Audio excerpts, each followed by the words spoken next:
Assalamualaikum, welcome back to my YouTube channel Diariana Tufa. Apa kabar mom? Semoga sehat selalu, bahagia dan makin sukses ya, tanpa kurang suatu apapun. Lama ya kita nggak bertegur sapa di YouTube karena ada sedikit kendala atau sedikit masalah, tapi alhamdulillah insya Allah kendala itu membawa hikmah. Dan mohon maaf, di video sebelumnya ada komentar yang belum aku balesin. Insya Allah segera aku balesin ya teman-teman. Nah, di pembahasan kali ini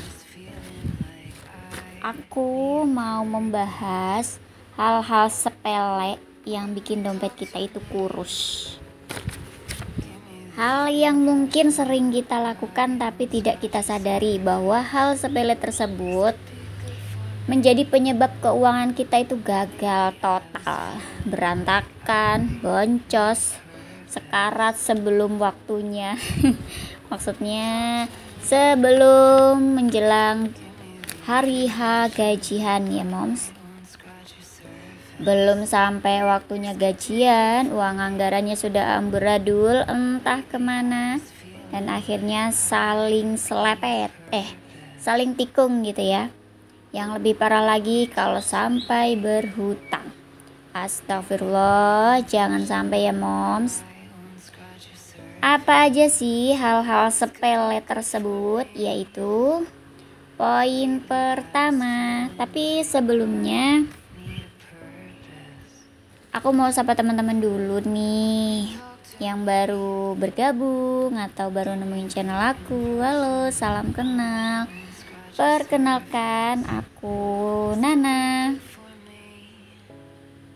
Pekerjaanku adalah ibu rumah tangga tulen. Ngantornya di DPR, di dapur ya mom. Bercanda. Mohon dukungannya ya moms. Di durasi menit ketiga bisa bantu like, subscribe, dan komen positifnya.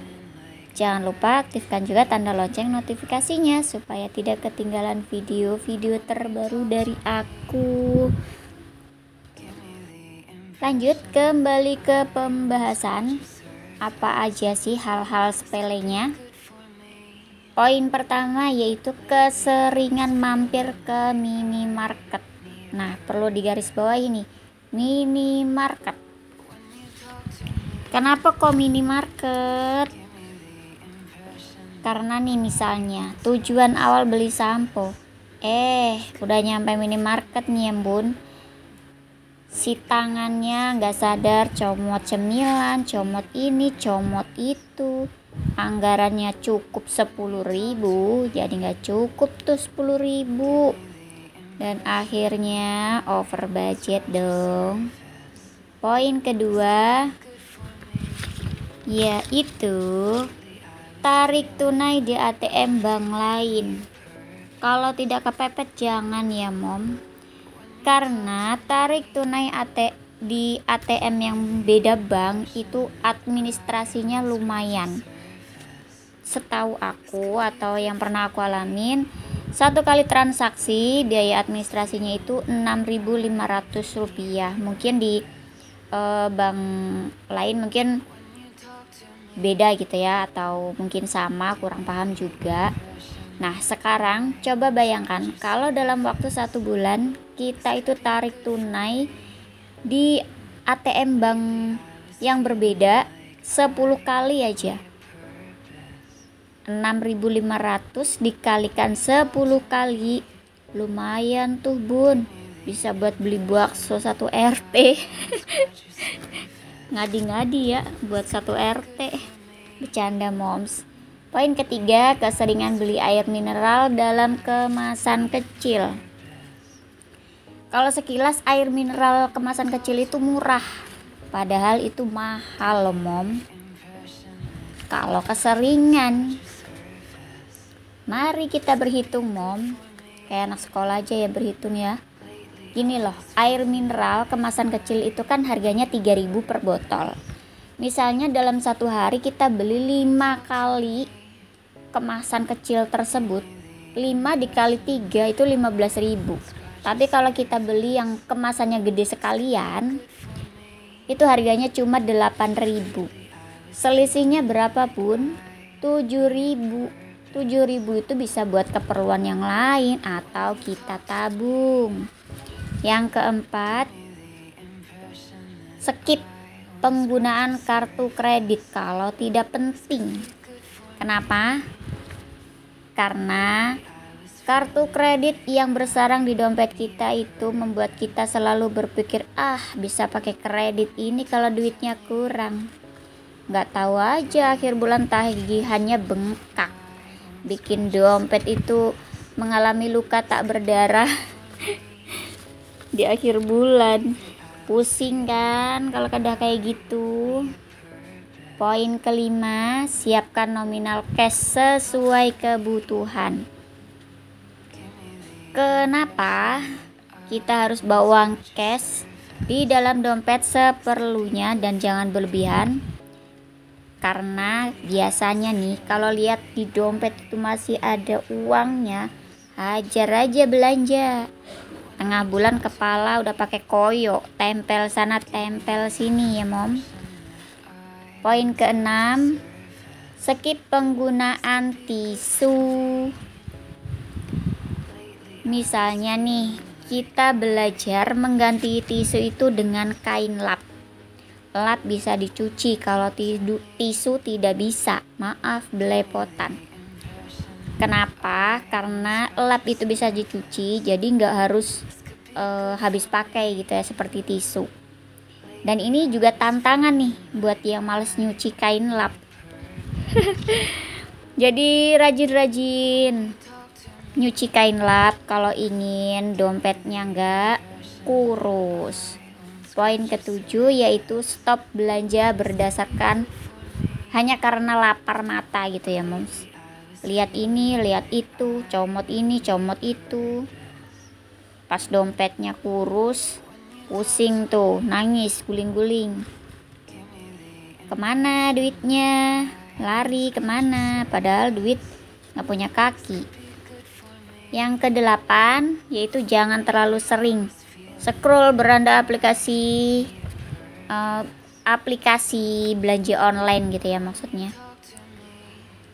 Contohnya aku nih masih sering scroll beranda aplikasi belanja online. Ngaku ya mom. Dikurang-kurangin ya mom scrollnya supaya jempolnya itu ada remnya. Kemudian poin ke-9, matikan lampu atau alat elektronik yang tidak dipakai.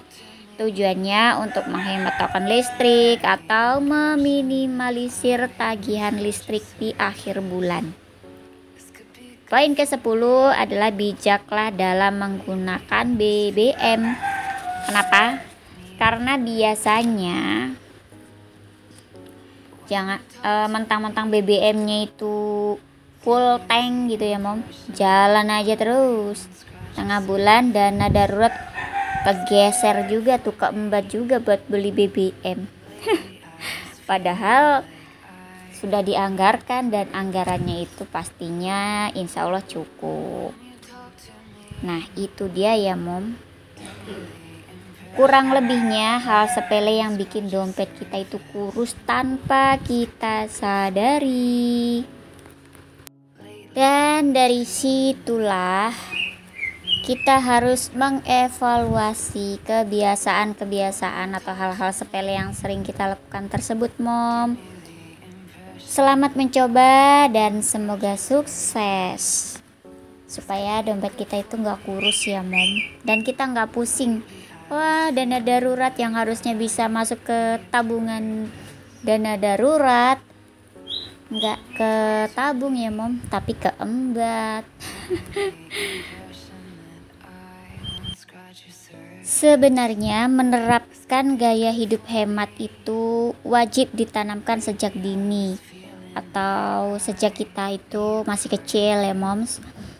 Karena gaya hidup hemat ini menghindarkan kita dari sifat boros yang sebenarnya itu merugikan diri kita sendiri. Dan mengajarkan kita itu untuk memprioritaskan hal-hal yang benar-benar butuh, bukan keinginan. Selain itu, berhemat juga menentukan masa depan kita itu seperti apa.